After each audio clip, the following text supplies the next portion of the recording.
We both had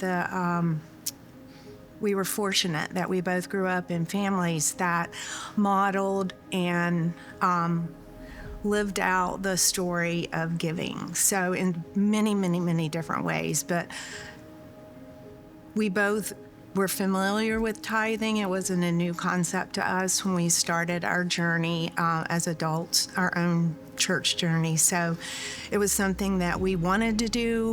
We had seen it lived out, and we wanted to participate. We wanted to be obedient. So I wish I could say I always had this giving heart that I would, make, my tithe my first check that I wrote. But many times it was maybe the last thing I would think of. And as we grow older, it's really changed my life at how we should be giving of our gifts. And I think it's more than, just an offering, but our time and, gifts that God has given us to reach out to others.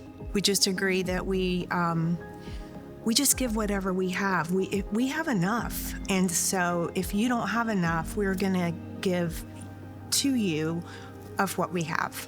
So time, compassion, kindness, resources. You need an old white beater truck to move into a new apartment.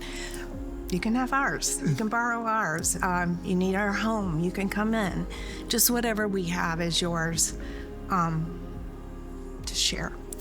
Yeah, it's so interesting. There's a song that I love to, when it comes on, it says, if I had to count my blessings, I couldn't count that high. And that's, we are so fortunate to have what we've had. And there've been some tough times, and there's, I'm sure some bumps in the road, coming up that we haven't seen yet, but I believe God is preparing us for those moments.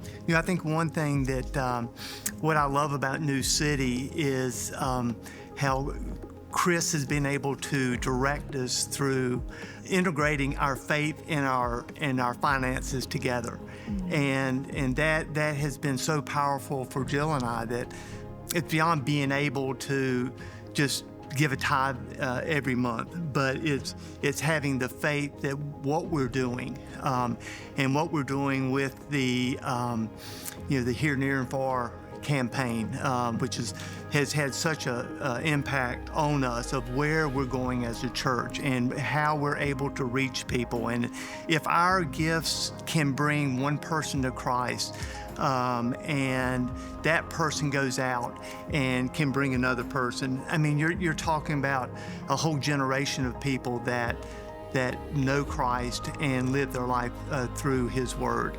Unfortunately, recently we had a family member pass away, and at the funeral, they read the poem "Live for the Dash." If you're not familiar with that, look it up. It's the most incredible. It talks about you have a birth date and you have a date that you have passed. There's a dash in between, and what you do with your life with that dash is what I'm hoping that we can do through our generosity, our prayer for others. That I think is so important in our lives, that we can, before that last date comes, that we live for the dash. That's good.